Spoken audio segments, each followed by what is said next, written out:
I am Jeev and welcome back to my channel. So, for today's vlog, ayan, medyo mahina lang ang boses natin dahil nga natutulog pa po si Babu. Madaling araw pa.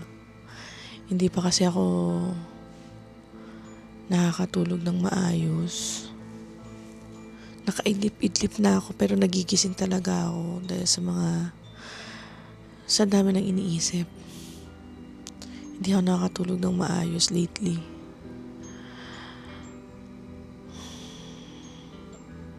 Sa mga nakakakilala sa akin, alam niyo naman yung sitwasyon ko. Nakapangasawa ko ng Pakistani. At nasa Dubai siya ngayon. Kami naman ni Babu nandito sa Pilipinas. Magkalayo kami, magkahiwalay kami sa mga puntong ito.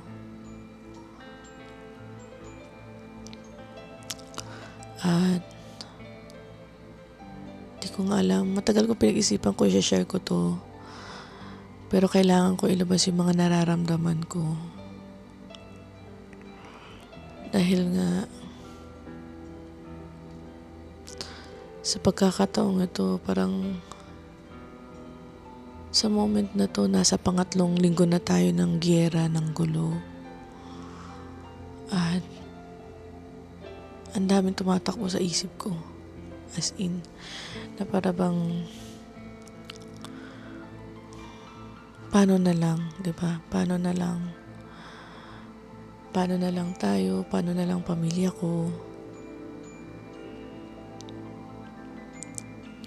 So,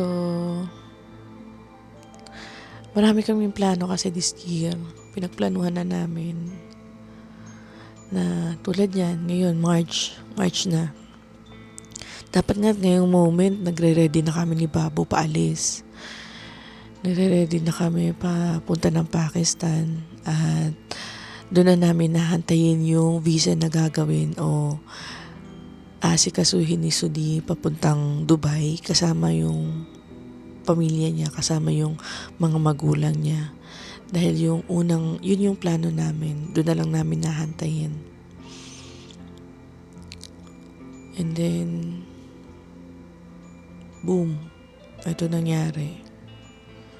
Isang iglap, isang pagkakataon, isang pangyayari. Nabago lahat ng plano namin.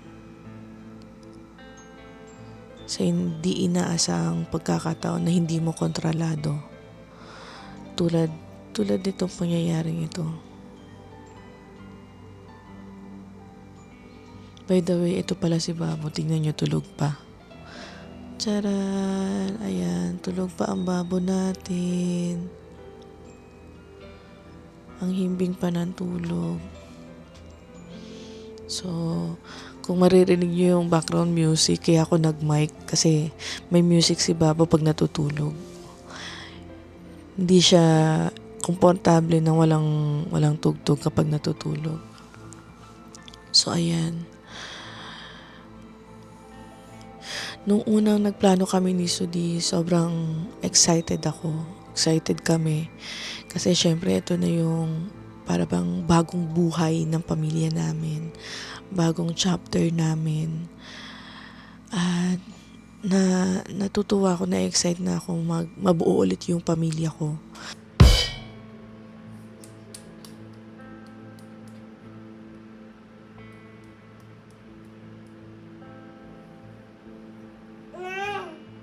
Kasi yun nga yung plano na magkikita kami, mag-stay na kami sa Dubai. Actually, may plano si Sudi na mag-settle na talaga kami muna sa Dubai at doon na namin pag-aralin si Babu. Nag-inquire na nga siya ng school na pwede niyang pag-stayhan doon. It's either sa Sharjah o sa Al Ain kami titira. And then, nagtatanong-tanong na rin siya kung ano mga requirements. Kasi gusto talaga ni Sudi pag-aralin si Babu doon. At natutuwa ako, na-excite ako sa part na yun bilang nanay na magsuschool na si Babu. Dahil si Babo talagang excited na rin, tingin ko excited na rin na mag-school. At saka, iba pa rin ang interaction kasi pag nasa school. Marami siya nakikita, marami siya nakikilala, mga kasing edad niya, diba? Dito nga lang sa bahay, pag nagsuschool kaming dalawa, iba yung ano niya dito energy niya. Kaya na-excite ako sa part na yun para sa kanya.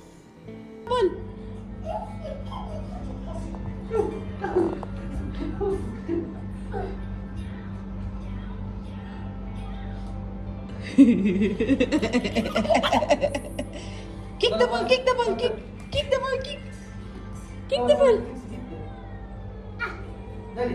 Kick the ball, kick the ball. Papa, kick the ball. Tapos ako, habang magsuschool na si Babo, mag-uumpisa na rin ako maghanap-hanap ng trabaho doon. Dahil, syempre, at the age of 17, nagtatrabaho na ako. Iba pa rin yung hinahanap ng katawan ko na may sarili akong income. Kahit na suportado naman kami ni Sudi, pero gusto ko pa rin maliban sa pagva-vlog, may sarili rin akong pinagkakakitaan na may pangkukuhanan ng mga pang-ipon, ganyan, kundi pang leisure sana, ganyan. So, habang nasa sitwasyon kami ng pagpaplano, ganun. Ang sarap lang isipin. Simple lang naman yung plano namin.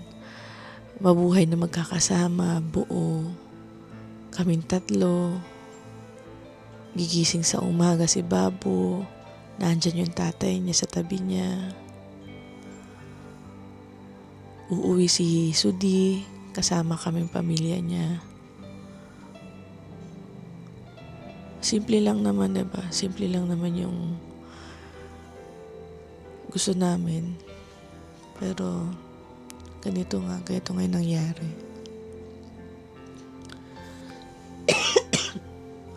Nakalimutan ko yung ilaw. May ilaw pala ako, diba? At alam nyo ba, habang papalapit tong March, kasi nga March yung plano namin umalis na ni Babo, na-excite na kami.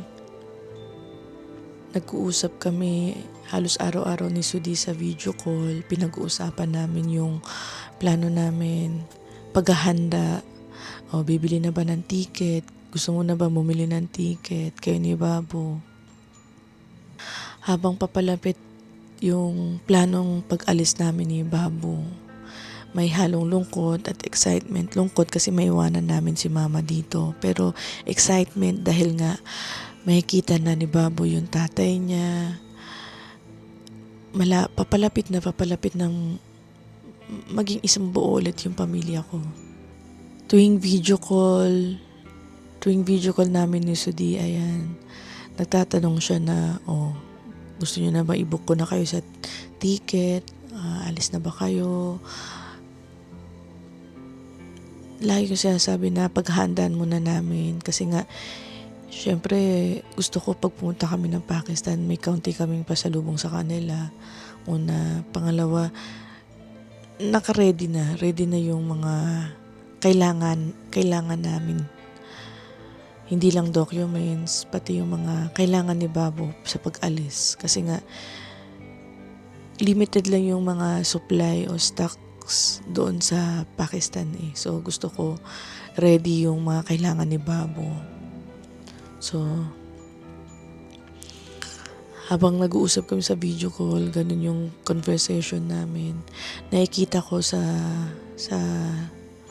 expression ni Sudi, counting teas na lang.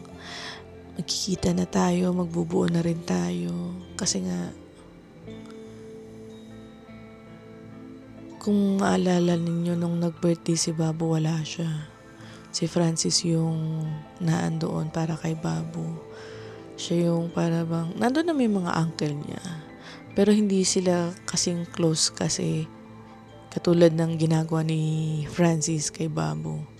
Na naandyan talaga na may kipaglaro, may ano ba 'to, magse-spend talaga ng quality time kay Babo.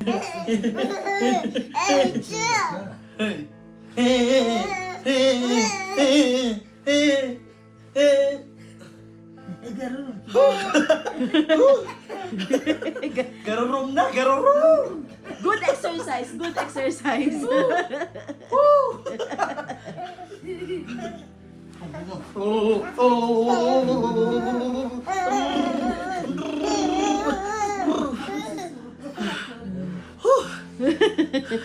Hingal. Next! Siyempre may mga anak na rin yung mga tito ni Babo doon sa Pakistan. So, iba yung quality time na binubuhos nila sa kay Babo, pamangkin nila, kaysa sa mga anak nila. So, si Francis kasi, ayan, wala pa naman siyang anak. O, inshallah, magkaanak din, diba? So, si Babo muna yung baby-bebehan niya. Andyan talaga yung magharutan sila, magkukulitan. So habang malayo yung asawa ko, si Francis yung tumatayong tatay-tatayan ni Babo. At maswerte ako sa part na yun. Pero maraming nakaka-relate sa mga mag-asawa o mga ka-LDR dyan na ang hirap ng sitwasyon na ganun, 'di ba?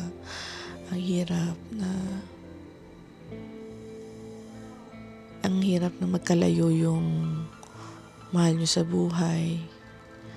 Hindi sapat kasi yung video call lang. Minsan, iba pa rin yung nakikita mo talaga, nahawakan mo. Minsan nga ini-imagine ko yung buhay namin sa Dubai. Katulad dun, dati, tumira kami sa Jumeirah. Gigising si Sudi, gigising si Babo, ayan na yung tatay niya. Uwi si Sudi, nandyan si Babo. Kahit tulog si Babo, pag darating siya, iba pa rin yung excitement na, uuwi ako kasi nandun yung anak ko. Iba yung ganong feeling kasi. Tapos magsasabay kami kumain sa tanghalian. Bago umalis si Sudi, kain muna kami sabay-sabay. Kasi ang duty ni Sudi lagi is panggabi. Lagi siyang panggabi. So, may pagkakataon na nagsasabay-sabay kami kumain sa tanghali. Bago siya pumasok sa trabaho niya. Minsan nga, siya pa yung magluluto ng tanghalian namin. Habang ako yung nag-aalaga kay Babo o vice versa. Ganun yung sitwasyon namin dati. At every week talaga, hindi na hindi namimintis ni Sudi na tuwing off niya talagang lalabas kami, na andyan yung kahit ano lang sa labas, basta may labas lang niya si Babo, dahil nga si Babo mahilig din talaga sa labas, mahilig maglalakwat siya, ganyan.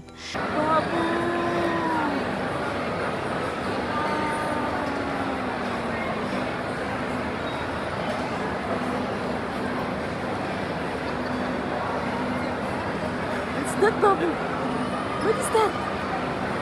Wow. Big one going on for you. No? This one what is? Same.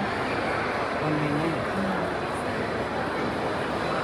Mahilig magtatakbo sa park. So ayan, pupunta kami ng park, ng beach, ng mall, para lang magkaroon lang sila ng time magtatay. Nakakamiss yung ganung moment.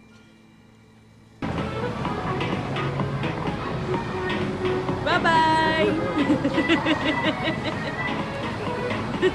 Bye-bye. Wow.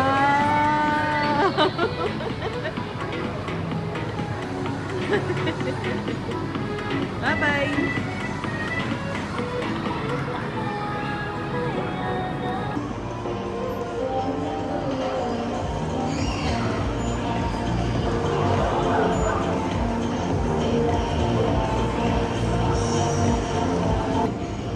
Drive, drive, drive, drive!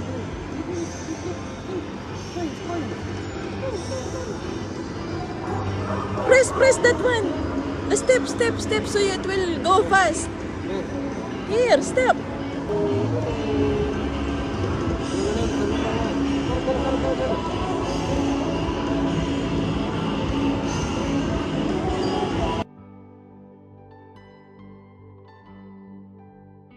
One time nag-video call sila. Mayroong pagkakataon na, siguro nararamdaman din ni Babo na namimiss na rin niya talaga yung tatay niya. Na andyan, namimiss niya yung tatay niya. Excited siya makita yung tatay niya sa video call. Baba, baba! Ganun siya kaagad. Tapos si Sudi, ramdam mo yung pagkabis niya sa anak niya. Lalo na ngayon, bibo na talaga si Babo. Very good naman yan. You like it? You like it? Oh, yum. Yum, yum, yum, yum, yum, yum, yum. Ay, may papikit-pikit ka pa. Oh, yummy.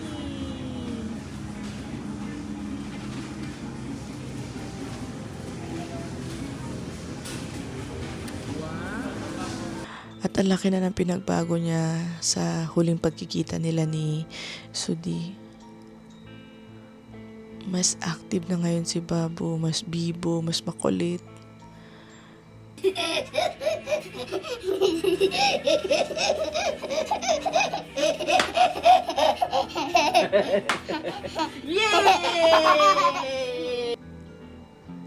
At nakakausap mo na talaga siya. May mga sitwasyon pa si Babo na magtatanong sa akin.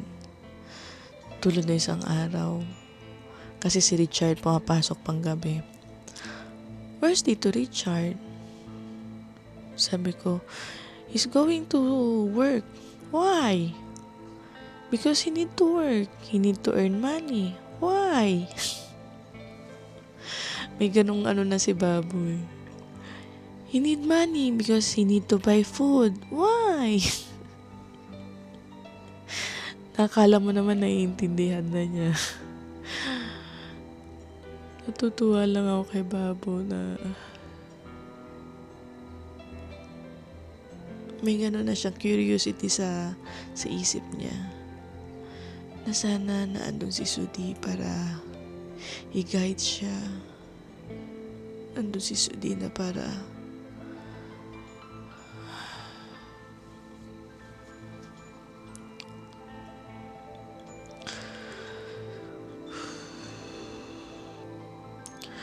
kasi ako yung nasasaktan para sa mag-ama ko. Ako yung na-witness ko yung pagkamis nila sa isa't isa eh. Nandiyan pag nag-video call sila, hinalikan ni Baba yung cellphone. Nakikita niya yung tatay niya, Baba, tapos halikan niya yung cellphone.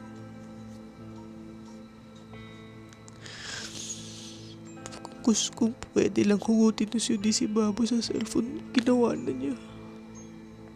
Sobrang pagkamis niya sa anak niya. Kasi ngayon, lalo na ngayon Eid, yun talaga yung namin. Yung target namin ngayong Eid. Alis kami. Makasama namin yung mga magulang niya. Makapag-celebrate sa Pakistan ng Eid. At iba kasi, special sa kanila yung panahon na to. Kumbaga,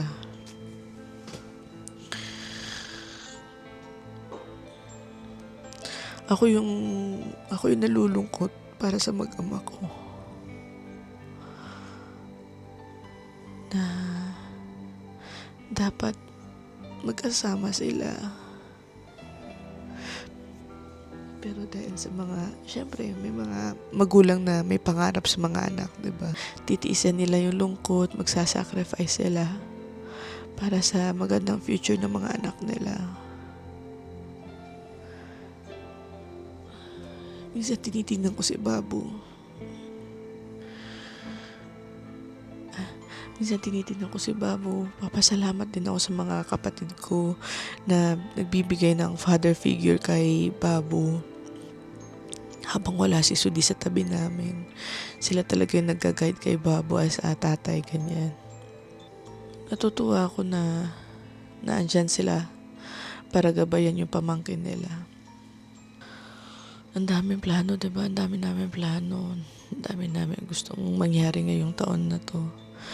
Tapos biglang isang iglap, ayun na nga, pagising sa umaga, nabalitaan ko yung ganong pangyayari. Akala ko nga sandali lang to. Lilipas lang din. Pero eto tayo ngayon. Pang ilang linggo na. Pero habang tumatagal, parang lalong lumalala. Unti-unting naapektuhan na yung plano namin. Yung flight sana na papuntang Pakistan, na-delay. Yung documents na inaasikaso namin, na visa sa Dubai, na-delay rin. At habang tumatagal, mas lalo akong kinakabahan. Kung maayos pa ba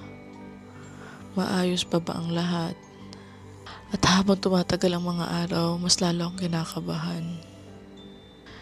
Kasi hindi ko alam kung maayos pa ulit ang lahat sa mga nangyayaring ito.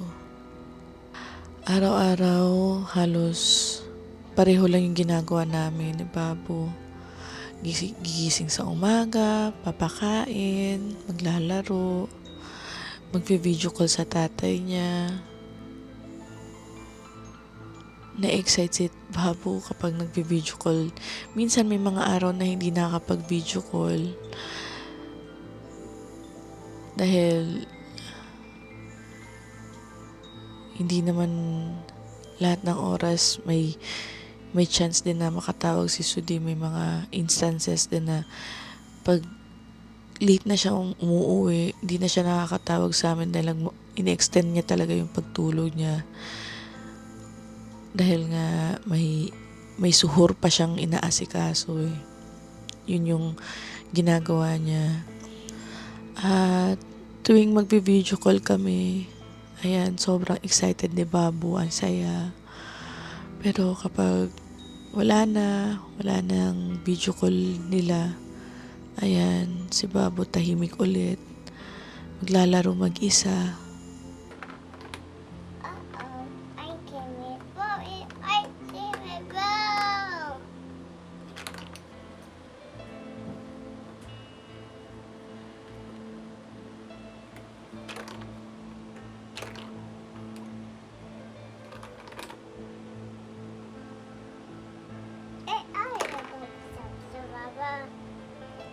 I can't go. I can't go. I'm back. Na parang nakakadurog ng puso. Nakakadurog na ma-witness mo yung ganong pagkakataon sa mag-ama ko. Si Babo, alam ko bata pa naman yan. Hindi pa niya masyadong maalala yung mga ganong moment. Pero namimiss kasi ni Sudi yung dapat nawi-witness niya na to eh. Yung ganitong kakulitan ni Babo, so kasweetness ni Babo. Siya yung dapat nakaka-experience nun. Pero ayun nga. At bilang isang ina, mahirap masaksahan yun. At habang lumalaki si Babo, yung curiosity niya, talagang minsan nga may pagkakataon yan si Babo na, Baba? Parang tinatanong niya, asan si Baba? Ba't di natin kasama si Baba? Bakit sa cellphone ko lang nakikita si Baba? Na para bang, ano isasagot ko sa ganun? Natatahimik na lang ako. Kasi kahit ako mismo, hindi ko alam kung ano isasagot. Hindi ko alam kung maiintindihan na niya. Na syempre may kirot yun bilang isang ina. Meron siyang baba na mahal siya, pero hindi niya mayakap. Hindi niya mahawakan. Lately, may sinabi rin sa akin si Sudi, pag nagpatuloy pa yung gulo na to, yung gera na to, may instances na magsara din yung restaurant nila. Dahil yung mga ibang mga katrabaho niya na pull out na. Imagine, 120 na katrabaho niya, unpaid leave na. 120, guys. And pag natapos na ang Ramadan, 5 days na yung day off nila. 2 days na lang ang pasok. Sa 2 days na yun, ano na lang ang kikitain, diba? Oo, sabihin natin, buti na lang kahit paano may trabaho. Pero hindi naman sasapat yun. 2 days ang pasok sa buong isang linggo. Hindi naman siya pwede mag part-time. Kasi dun sa Dubai, kapag nag-part-time ka, dapat may visa ka rin para sa pag-part-time. O mayroon kang papakitang certificate na pinapayagan ka ng company na mag-part-time. Pero ako'y natatakot kasi na mag-part-time siya na ganito yung sitwasyon ng mundo. Ito yung sitwasyon nila na bigla-bigla may mababalitaan ako na ganun yung nangyari. Pero syempre iniwasan ko kasi yung iba hindi naman daw totoo, fake news naman daw. So kung ano lang yung sinasabi ni Sudi, doon lang talaga ako naniniwala, nagsistick lang ako doon. At kilala naman ako ni Sudi, sobra akong mag-isip. Alam niya, kilala niya ako na kapag may nakikita ako, nababasa ako, sinesend ko kaagad sa kanya. Sabihin niya sa akin, stop. Huwag kang makinig dyan, hindi totoo yan. Ipanatag mo yung isip mo, yung kalooban mo. Safe ako dito, safe ang lugar na to. Hindi kami pinapabayaan. Dapat itong mga panahon na to, si Sudi papunta na ng Qatar din eh. 2 buwan siya dun sa Qatar. Kasi mag-o-open din sila ng branch doon. At siya yung ipinadala na mag-a-assist sa mga mag-o-open ng restaurant doon. Pero lahat yun nabago. Na-pull out. Nabago yung plano. Ang dami namin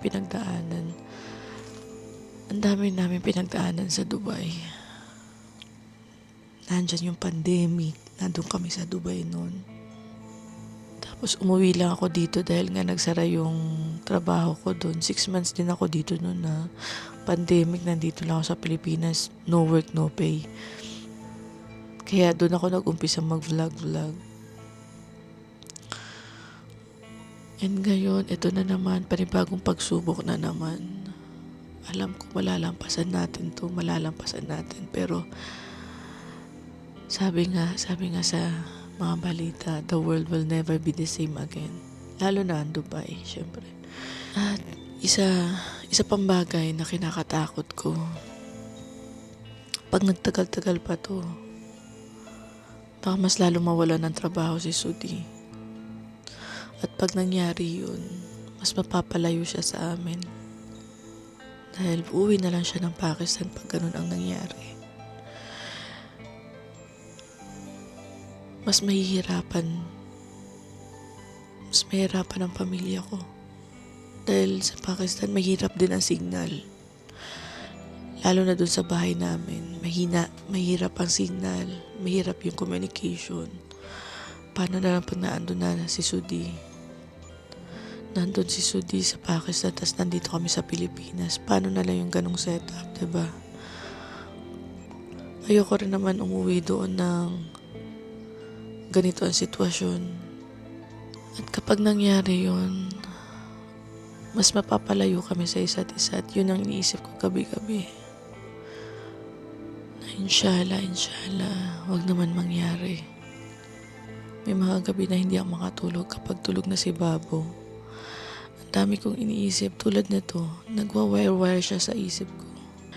Iniisip ko yung mga plano namin, iniisip ko paano na lang kami, paano na lang si Sudi.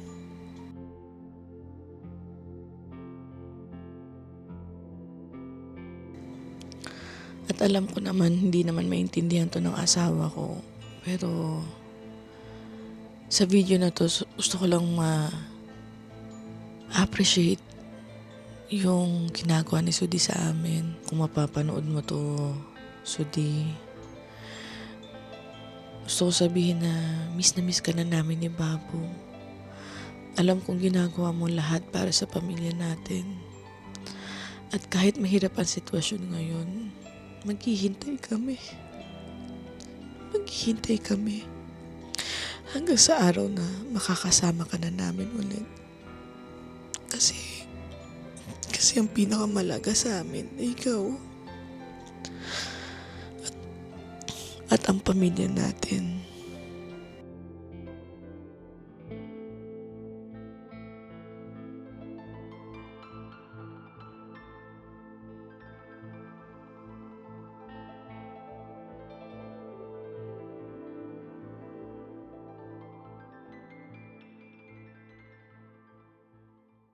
The next day. Hi, tatay! Hi, tatay! Say hi, tatay!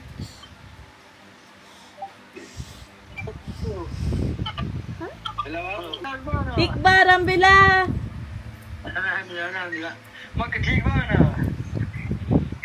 Mama, say mama!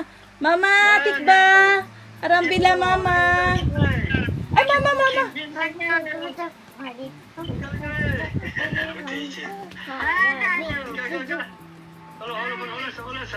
Chakurum, babo? Chakurum, babo? It's cold.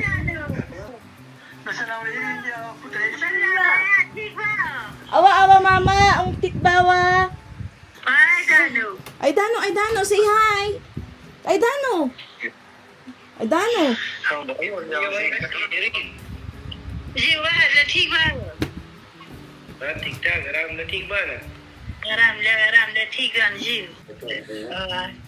Mama, say mama, hi mama.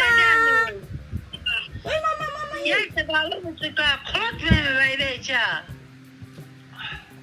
ये तो बस किवे की खिलौना मुझ बस के कार है क्योंकि मालूम मुझ बस ये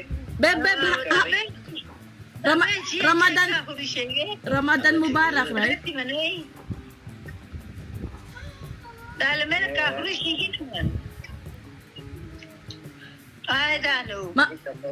Mama, Ramadan Mubarak. Last day, Ramadan. Unan ka Mubarak, Ramazan Mubarak, kuner ke. Aray ko, Babo! Ay, adi yan! Aray ko! La! Halika rito. Hi, Mama! Show dinosaur. Ay, Dano. Galay. Ma! Ay, Dano. Yung dinosaur ni Babo daan dyan sa labas. Dinosaur. Yan ang bigo. Yung dinosaur nasa baba. Yes, your dinosaur. Si Mama. Hi, Mama. Luwakis. Basta ni Charan Zomjigo. जहाज Diyan siya ha, sige na. oh ite charot lawe Missile, tatay? Jet? You can hear the jet? Amerika, yan naman, yan. Oh my me God. kon si ite kan haram pate wanbe Away Charan Dutulong. Naririnig daw ng mga liko. Naririnig daw niya mga jet na dumadaan sa kanila. sa ano, sa Ayan, Boche mo, bes. Sudi, halika rito, halika rito. Kamustahin mo sila? Halika rito. Che, tenías la music culto. How are you? How are you? Mama, mama. Ay, baby, che va a cenar. Baba, Ano ba? Hindi ka nakikita eh. Siyempre, nag-aalala din, nanay yun eh. Mama, worried about you, Bob Sudi. Good morning. Hello! Good evening here. Sleeping time. Sleeping time here. Mika, que era la Borussia skulle köpt en romans, det var sin novell. Kausapin na dito space. Sudi yung nasa baba. Opo. Mika, sa lamig. How are you, Sudi? Mike, Parlita. Perlita. Name, Perlita. Perly. Esta chusa en la bayeta, And que then, ve. Perwin. Perwin and Perly. Manaran, bila. You're good? Awa. Awa-awa. Good. Anda, anaya, in mo, Shua. Sabihin mo. Suwa. Sabihin mo. Shabat. Ano ba yung maganda? Dahil pa. Kapag simana. Yes. Awa, mama. Shapik. Finish. Shapik. Anaya, Mama. masasalan pa kaya to. I didn't understand. What mama said? What you prepared for dinner?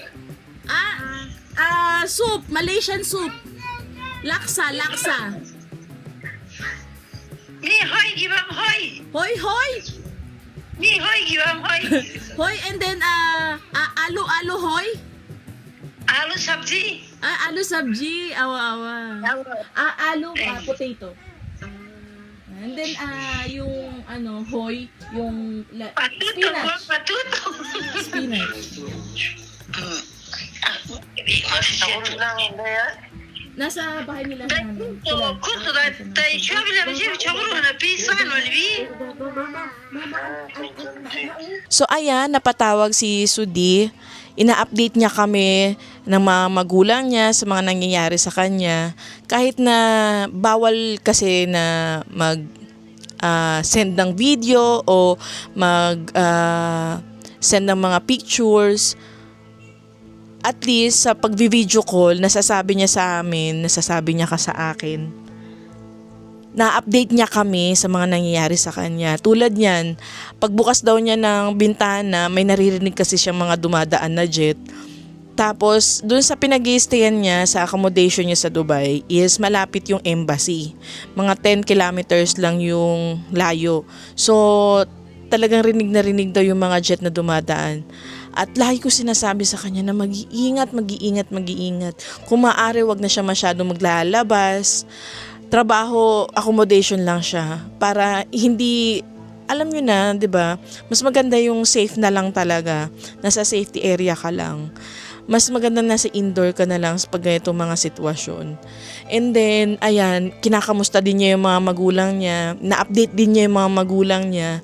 Dahil, ayun, syempre mga tanda na, nag-aalala din sila sa nangyayari. Lalo na sa kalagayan ni Sudi, siya lang yung nag-iisang anak na nasa labas ng bansa nila. So, yung kinestayan pa ni Sudi, hindi pa masyadong, hindi natin masasabing safe 100%. Syempre, nandun pa rin siya sa mga balita na mga paputok, ganyan, diba? So, hindi mawawala sa isang magulang na mag-alala, lalo na yung nanay niya. At sa Pakistan naman ngayon, nawawala-wala daw yung signal. Kaya madalas kapag natsyempohan yung katulad niyan, pag tumatawag sa akin si Sudi, lagi ko sinasabi sa kanya na nakatawag ka na ba sa mga magulang mo? Trinay mo na ba silang kamustahin? Kasi syempre, kailangan i-update mo rin sila. paalala mo na nasa ligtas kang kalagayan, ganyan, para hindi sila masyado nag-aalala. Kasi kapag matanda na talaga, sobra na sila mag-isip. Katulad yan si mama, sobra yan mag-isip, mag-worry na kung ano-anong nasa isip. Ganun yata pag tumatanda na. Paki-comment down below nga kung ganyan ba talaga. So, ayun, sinasabihan ko si Judy na i-update niya rin yung mga magulang niya. Hindi lang ako, hindi lang kami ni Babu, kundi pati mga magulang niya, i-update niya din. Kasi, 'di ba, hindi mo iba pa rin kapag may peace of mind eh. So, halos araw-araw kung maaari mag-video call kami. Kung hindi nakakapag-send man lang ng mga picture o ng video, at least video call. Kung hindi video call, kasi hindi naman araw-araw din na nakakapag-video call kami, talagang nagme-message yan sa akin si Judy pag darating na, paggigising, pag-uuwi, lahat naka-update yan sa akin. Kapag may pagkakataon siya na mag-update sa akin. Dahil, ayun nga, sa kalagayan natin ngayon, hindi mo na alam kung ano talaga yung totoo, 'di ba? Ang dami ring AI, ang dami ring mga fake news. So, kung ano lang yung sinasabi ni Judy, doon lang talaga rin ako naniniwala. At sa sitwasyong ito namin, dasal lang talaga yung magagawa ko para mapanatag din yung kaisipan ko. Tulong ko na rin para sa sitwasyon na kinakaharap niya. So, ipag-pray lang natin mga be, itong mga nagaganap sa mundo at naapektuhan na pati mga buhay natin. Yakal. Basan sayban na. Basan ikbele.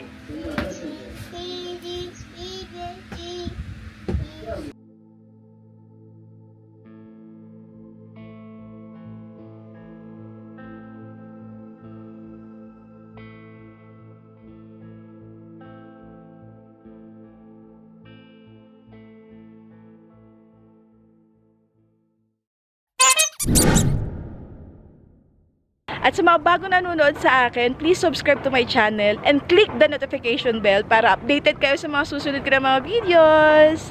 Dito na po natapos ang video na to, and always remember, stay beautiful in here. See you on my next vlog, inshallah. Bye!